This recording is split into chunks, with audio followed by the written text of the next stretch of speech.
Olá a todos, regresso então para a continuação da resolução do exame da disciplina de Físico-Química A do ano 2015 da primeira fase, agora com a segunda questão do grupo 2, que contém então 13 alíneas, e vou resolver esta questão neste vídeo, que incide então nas leis do movimento de Newton. A segunda questão diz-nos o seguinte: na figura 2, que não está necessariamente à escala, estão então representados dois conjuntos, ciclista mais bicicleta.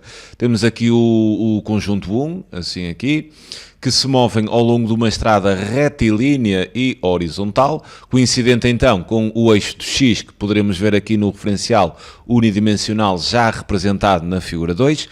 Considere que cada um dos conjuntos pode ser representado pelo seu centro de massa, que é o modelo de partícula material. Temos então aqui a figurinha 2, que nos dá a ideia da situação. Considere que no instante T0, o conjunto 2, inicia então o seu movimento e que nesse instante o conjunto 1 passa na origem do referencial. Quer dizer, neste instante do início do movimento, nós temos assim aqui o conjunto 1 passa na origem do referencial. Admita que a partir desse instante e durante um determinado intervalo de tempo, as componentes escalares, segundo o eixo do X, das posições do conjunto 1 e do conjunto 2, respectivamente, variam com o tempo de acordo com estas equações que vemos aqui, onde temos a equação das posições para o conjunto 1, x igual a 7t, e temos aqui a equação das posições para o conjunto 2, que é exatamente x igual a 800 menos 0,030 t quadrado. Bem, recordando um pouco as equações de Newton das posições, nós temos que x, isto em função de t, ou seja, a posição descrita em função de tempo, é exatamente igual a x0, que é a posição inicial, mais v0t, onde v0 é a velocidade inicial, mais então um meio da aceleração vezes o tempo ao quadrado. Esta é então a equação geral, não estou a atender esta situação, obviamente, é a equação geral de Newton para a posição de uma partícula em função do tempo. Bem, na questão 2.1 dizem-nos o seguinte: apresente no mesmo sistema de eixos os esboços dos gráficos que traduzem no intervalo de tempo considerado as componentes escalares das posições xc1 e xc2 em função do tempo, desde o instante 0 até pelo menos um instante onde os dois conjuntos se vão cruzar. Quer dizer, este conjunto há de fazer um movimento neste sentido, não é? Este conjunto 2 há de fazer um movimento neste sentido assim, e eles, quer dizer, vão se cruzar aqui num determinado x, os dois conjuntos cruzam-se numa determinada posição para um determinado instante. Determina então o instante em que esses conjuntos se cruzam e qual a componente escalar da posição daqueles conjuntos nesse mesmo instante. Para respondermos a esta questão, o que nos é solicitado aqui é que utilizemos as potencialidades gráficas da calculadora. Bem, eu vou falar mais concretamente destas equações da posição e também da velocidade e como é que as podemos obter, passar de uns para os outros, aplicando então o conceito de derivada. Eu costumo fazer essa abordagem nestes casos, não há problema nenhum. Vocês no 11º ano, neste momento, já deram as derivadas em matemática, por isso não há nenhum problema quanto a essa aplicação. Mas para resolver esta questão nós temos que usar a calculadora, ou seja, não vamos entrar aqui nas equações do movimento, vamos usar simplesmente a calculadora. Então como é que nós vamos usar a calculadora para determinar o instante e a posição onde os conjuntos se cruzam? Bem, nós temos aqui a equação do conjunto C1, temos aqui a equação do conjunto C2, eu vou pegar então na calculadora e vou colocar esta função na calculadora, onde y há de ser aqui a posição x e o eixo do x representará o tempo. Então vou pegar na calculadora, vou criar assim uma função, y1 que será igual a 7x, e vou pegar na calculadora e vou colocar aqui uma segunda equação, onde terei um y, um segundo gráfico, né? Onde terei 800 menos 0,030 x quadrado. Eu tomei então a liberdade de usar a minha calculadora e depois tirei um print à imagem e obtemos assim algo deste género. Teremos então aqui as duas funções. Esta função aqui, a vermelho, será então esta segunda equação do conjunto 2. Esta função que podemos ver aqui, este f de 1, a azul, será então a função que me dá aqui a expressão do conjunto C1, da sua posição em função do tempo. Obviamente que, olhando para esta função, vemos aqui uma função linear, né? Um y igual a kx, uma função de proporcionalidade direta, uma função afim linear, cruza então a origem e é uma reta não horizontal o seu gráfico. Quanto à segunda equação, é assim neste intervalo de t maior ou igual que zero, é assim um ramo de uma parábola. Bem, isto é o que nós vemos no gráfico. Se nós queremos o instante onde as funções se intersetam, é pedirmos no gráfico exatamente a interseção entre as duas funções e obtemos, como podemos visualizar aqui, 84 no eixo do x e 588 no eixo dos y, isto para a interseção dos dois gráficos. Isto é o que nós vemos na calculadora. Vocês não podem fazer um print e colar no exame, obviamente, e teremos de ter aqui alguns cuidados na apresentação deste gráfico. Por isso, isto é o que eu vejo na minha calculadora. O que eu vou transcrever para a folha de exame, terei que ter alguns cuidados. E então vou representar, assim, o mesmo referencial, assim. O eixo horizontal do x há de ser então o eixo do tempo, isto descrito em segundos, e o eixo vertical há de ser então a posição das partículas, ou seja, vou designar como x e terei que referenciar as respectivas unidades, ou seja, metros para as posições e segundos para o tempo. Vou então representar aqui as minhas funções. Eu tenho assim aqui esta curva da parábola, será então a função do conjunto 2, então registro qual é a linha, né? A que é que diz respeito, será então a expressão das posições x do conjunto C2 em função do tempo decorrido.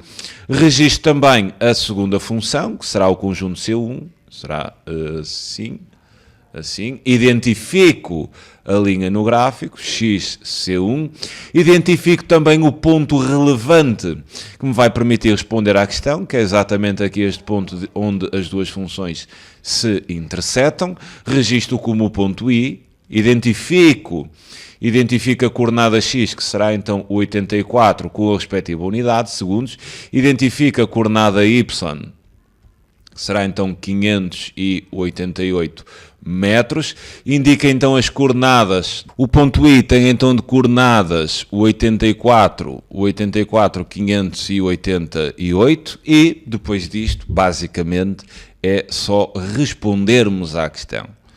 Para respondermos à questão, depois do gráfico, tudo direitinho, identificar os eixos, os pontos, as linhas, quem é que representam, vamos responder à questão. Uma questão bastante simples, é só mesmo usar a calculadora e agora dar a questão final. Termina o instante em que os conjuntos C1 e C2 se cruzam, então nós vamos dizer o instante em que os conjuntos C1 e C2 se cruzam é aos 84 segundos e depois a componente, eu estou basicamente a escrever o que está na questão, né, para que isto fique tudo direitinho. A componente escalar das posições, ou a componente escalar da posição dos conjuntos é 588 metros, ok? E a questão estaria então assim completa na sua resolução. Vejam o gráfico, depois tenham estes cuidados ao transferir para a vossa folha de exame, escreverem tudo direitinho, identificar as grandezas dos eixos com as respectivas unidades no sistema internacional, né? Como está ali, identificarem as linhas, identificarem o ponto relevante, representar as coordenadas e, em seguida, responder. Vamos então resolver agora a questão 2.1. 2.2. Na questão 2.2, dizem-me o seguinte: em qual dos esquemas seguintes se encontram corretamente representadas num dado instante do intervalo de tempo considerado a velocidade e a aceleração do conjunto 2? Ou seja, eles querem aqui nós identifiquemos em qual dos casos está representado o vetor velocidade e o vetor aceleração do conjunto, apenas do conjunto 2. Bem, nós agora vamos tocar aqui em algumas ideias relevantes, extremamente relevantes. Nós temos aqui o conjunto 2, temos assim aqui o eixo do x, temos o sentido, né? Quer dizer, para cá há de ser o sentido positivo. A velocidade, o vetor velocidade no movimento retilíneo e horizontal, o vetor velocidade tem a direção sempre e o sentido do movimento, quer dizer que o vetor velocidade aponta sempre por onde vocês se dirigem, com a direção e sentido do movimento. Atenção no movimento retilíneo, porque se for um movimento, a velocidade é sempre tangente à trajetória, no movimento retilíneo a tangente à trajetória, não é? Fica com a direção da própria trajetória. Mas se for um movimento circular, aí a tangente, não é? Já não tem o movimento da trajetória, ok? Aqui a velocidade seria tangente à trajetória no movimento circular. No movimento retilíneo e horizontal, o vetor velocidade tem a direção e sentido do movimento. Então a representação do vetor velocidade seria assim. O que quer dizer que aqui a opção B e a opção C estariam fora das opções. Quanto à aceleração, vamos bater aqui numa ideia importante. Nós temos assim a equação das posições, xt, que é igual a x0 mais v0t mais 1 meio da aceleração de at quadrado. E agora eu quero apanhar aqui a equação das velocidades, mas eu posso determinar a equação das velocidades a partir da equação das posições, sem ter aquela forma da equação das velocidades, ou na calculadora, ou então onde vocês quiserem. Sabendo que a velocidade é exatamente igual à derivada da posição, ou seja, dx, em função do tempo. Isto porque a velocidade é um ΔX sobre um ΔT. Ou seja, eu posso obter a expressão da equação das velocidades derivando a equação da posição em função do tempo. E isto são derivadas bastante fáceis de as fazer. x0 é uma constante, derivada de uma constante é 0. Derivada de v0t é como se tivessem 3t, 3x derivada, né? Isto é igual a 3, derivada de kx. Derivada de kx é igual a k. Então, derivada de v0t em função de t há de ser v0. Mais, e agora derivamos aqui o meio da at quadrada em função de t, o expoente passa para trás a multiplicar, 2 vezes o meio dá 1, 1 vezes a ficaria então com a, e o t baixa então 1 grau. Isto é então a derivadas que vocês aprenderam em matemática, ou seja, a derivada do meio da at quadrada em função de t há de dar simplesmente at. E vou bater ainda noutra ideia. A aceleração é igual à variação da velocidade em função do tempo. Ou seja, a aceleração não é nada mais do que a derivada da velocidade em função do tempo.